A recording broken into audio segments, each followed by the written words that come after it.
Welcome back to Praneeth travelling diaries అండి. So మేము ఈసారి వెళ్ళిన క్షేత్రం వచ్చేసేసి సో చూస్తేనే గుర్తుపట్టేస్తారు అనుకుంటా మీరు. సో యాగంటి క్షేత్రం అనమాట. యాగంటి ఉమామహేశ్వర స్వామి గుడికి వెళ్ళామన్నమాట. సో మా మ్యారేజ్ డే ఉంది అని చెప్పేసి ఇక్కడికి వెళ్ళాలి అని ఆలోచన చేస్తూ ఉంటే యాగంటి ఎప్పుడు మేము చూసుకోలేదు. సో యాగంటి వెళ్దాము అని చెప్పేసి మ్యారేజ్ డే రోజు స్వామివారి దర్శనం చేసుకుందాం అని చెప్పేసి మేము యాగంటి వెళ్ళిపోయాం అనమాట. సో శ్రీ యాగంటి ఉమామహేశ్వర స్వామి టెంపుల్ వచ్చేసేసి మనకి హైదరాబాద్ నుంచి 303 కిలోమీటర్స్ ఉంటుందండి. సో మినిమం 5.5 hours జర్నీ పడుతుంది. సో మేము నైటే వెళ్ళిపోయాం అనమాట. సో నైట్ వెళ్ళిపోయి మార్నింగ్ అక్కడ స్టే చేసాము. అసలు అనుకోని ప్లాన్ అండి, అసలు ఎక్స్పెక్ట్ చేయలేదు మేము వెళ్తాము అని చెప్పేసి.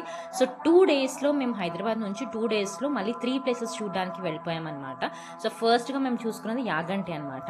సో యాగంటి ఉమామహేశ్వర స్వామి దేవాలయము ఒక ప్రసిద్ధ శైవ క్షేత్రం అండి. ఇది భారతదేశంలో ఆంధ్రప్రదేశ్ రాష్ట్రంలో నంద్యాల జిల్లాలో శ్రీ శ్రీ బ్రహ్మం గారు నివసించే బనగానపల్లి పట్టణం సమీపంలో ఉన్న పుణ్యక్షేత్రమే యాగంటి అనమాట.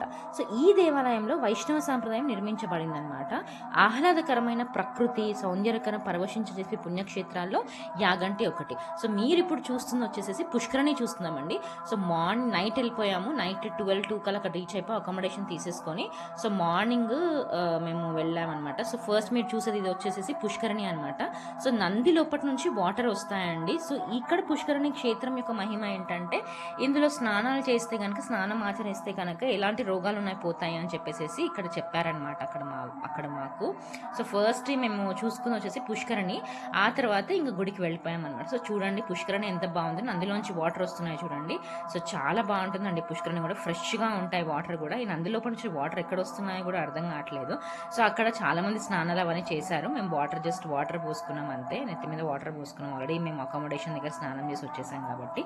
సో ఇక్కడ ఈ ఉమామహేశ్వర స్వామి ఏంటి అంటే ఉమా మరియు మహేశ్వరుడు అంటే ఒకటే లింగం మీద అర్ధనారీశ్వర తత్వం అనమాట. పార్వతి ఉంటుంది మరియు శివుడు కూడా ఉంటారు అనమాట.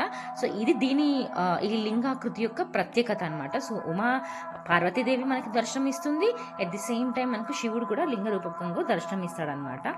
సో ఇక్కడ ప్రతిష్ఠించిన స్పెషల్గా ఇక్కడ వచ్చేసి ఏంటి అని అంటే నంది అండి. ఆల్మోస్ట్ అందరికీ తెలిసే ఉంటుంది. సో యాగంటి బసవన్న అని చెప్పేసి చాలా మంది వినే ఉంటారు కదా.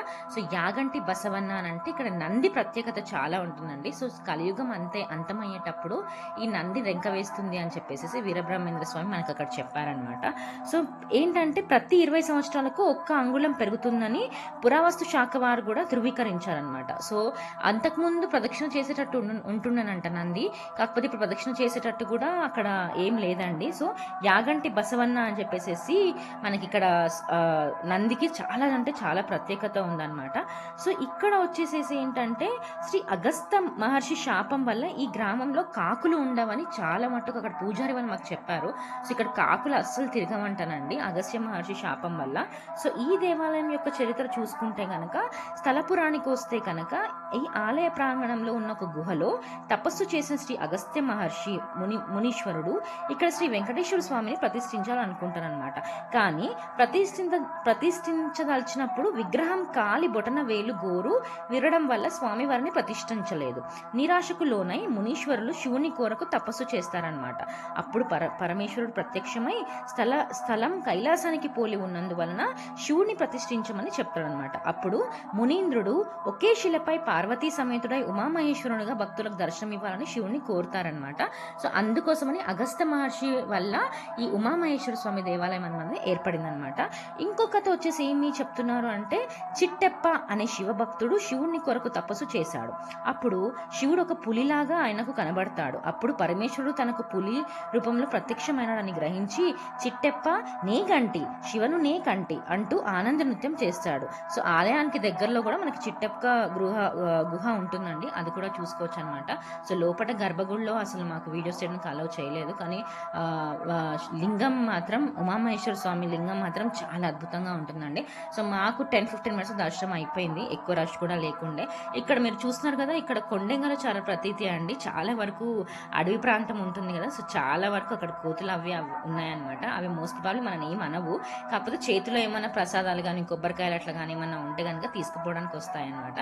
సో మాకు ఓన్లీ 10 minutes దర్శనం పట్టింది. సో ఇక్కడ చూసుకోవాల్సిన ప్రదేశాలు వచ్చేసేసి ఏంటంటే ఫస్ట్ వన్ ఇక్కడ ఉన్న పుష్కరిణి అండి.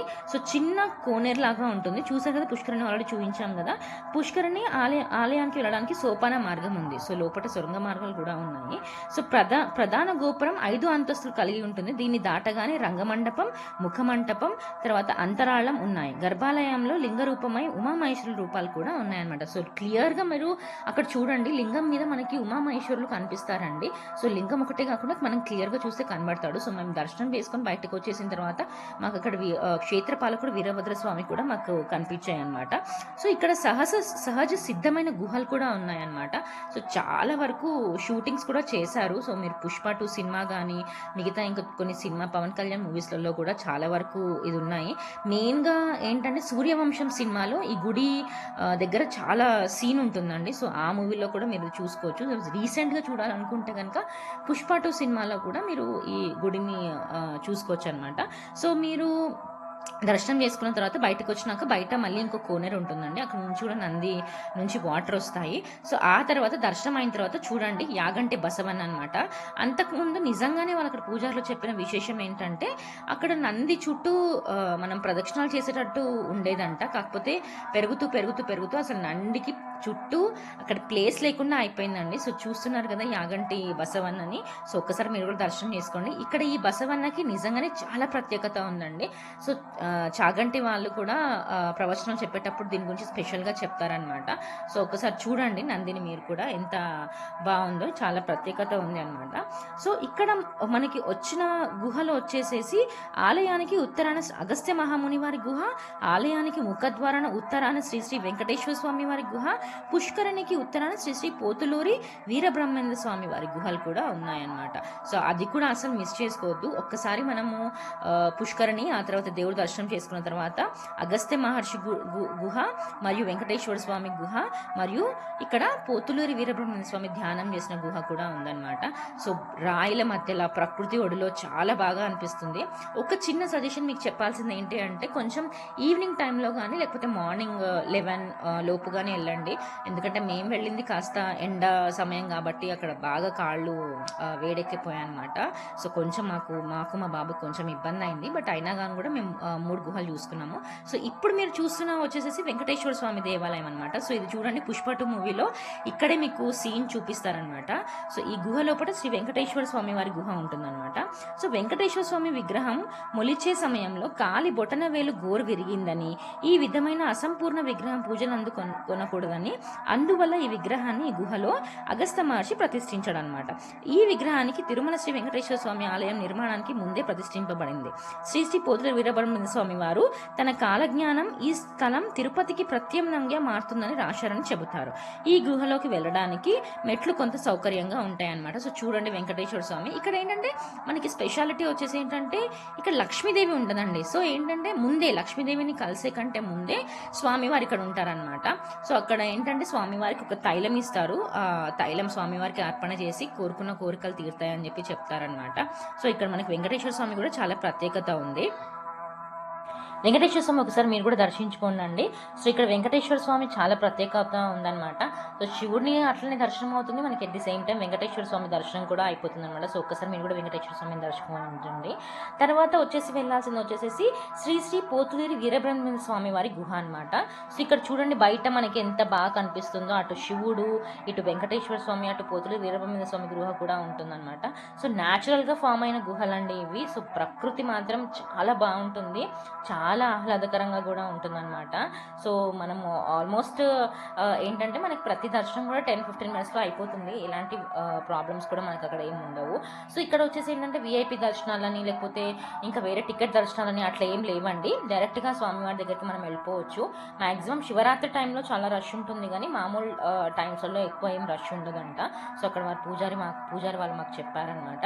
నెక్స్ట్ వెళ్ళాల్సింది వచ్చేసేసి శ్రీ శ్రీ పోతులూరి వీరబ్రహ్మేంద్ర స్వామి వారి గుహ అనమాట. సో ఇప్పుడు దారి చూస్తున్నారు కదా. సో ప్రతి దానికి గుహ లోపలికి మనకి మెట్లు ఉంటాయండి. సో మెట్ల ద్వారా వెళ్లాల్సింది ఉంటుంది. కొంచెం మేము వీరబ్రహ్మేంద్ర స్వామి గుహలోకి వెళ్ళేసరికి కొంచెం ఎండ అయింది.